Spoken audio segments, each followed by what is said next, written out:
yaa Waaqayyo kan si fuuldura dhaabbannu eenyudha nuti yaa Waaqayyo kan si fuuldura dhaabbannu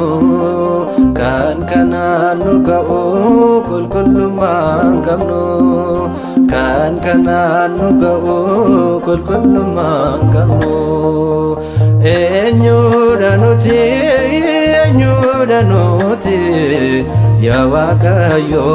kan si fuuldura dhaabbannu eenyudha nuti yaa Waaqayyo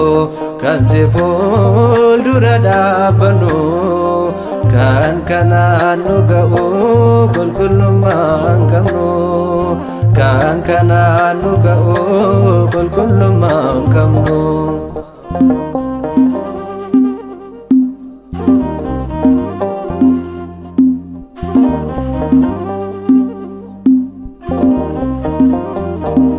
Yakka keenyan beeknu namni tokko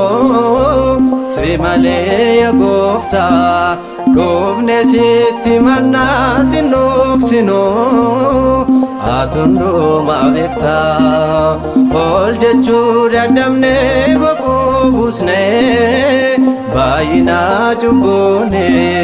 gaadadaamoo fiddee as nu dhaabde nama nu gochuune eenyudha nuti yaa Waaqayyo kan si fuuldura dhaabbannu eenyudha nuti yaa Waaqayyo kan si fuuldura dhaabbannu kan kanaan nu ga'u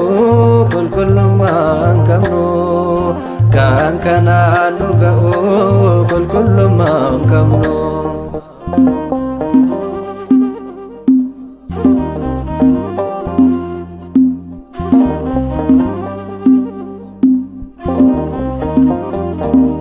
Otuat nunufi nunufane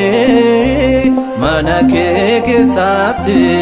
maqaa keen jabanne yoo nageenye akka namaaf miti maqaa nuuf moggaasu yaa Waaqayyo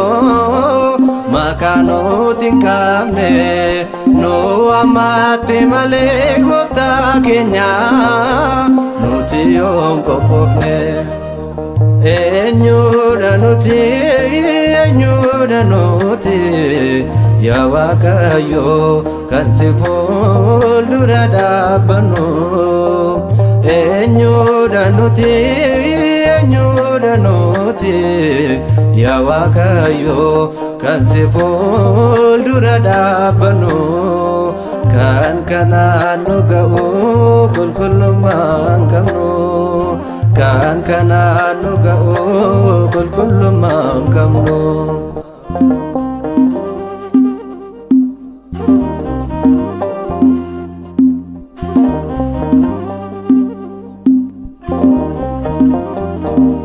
Nole yaasisuudhaaf hin barbaanne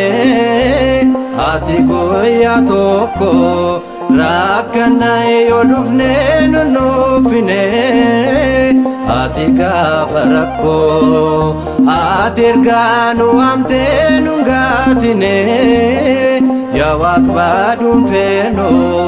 garaa kee kutadhu biyya lafaa nut garaa kee dhufnu eenyudha nuti yaa Waaqayyo kan si fuuldura dhaabbannu eenyudha nuti yaa Waaqayyo kan si fuuldura dhaabbannu kan kanaan nu ga'u qulqullummaan qabnu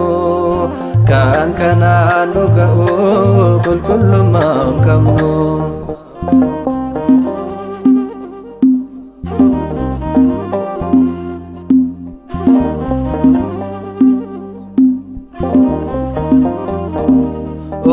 utuwaat nunuffin nunuffane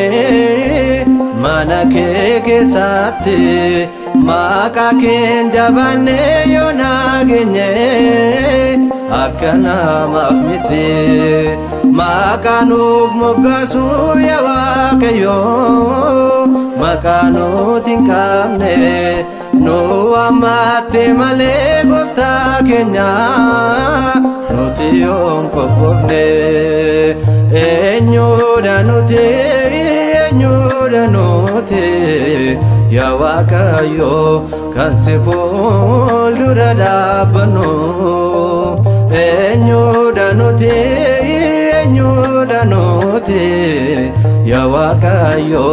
kan si fuuldura dhaabbannu kan kanaan nu ga'u qulqullummaa hin qabnu kan kanaan nu ga'u qulqullummaa hin qabnu eenyudha nuti yaa Waaqayyo kan si fuuldura dhaabbannu eenyudha nuti yaa Waaqayyo kan si fuuldura dhaabbannu kan kanaan nu ga'u qulqullummaa hin qabnu kan kanaan nu ga'u qulqullummaa hin qabnu.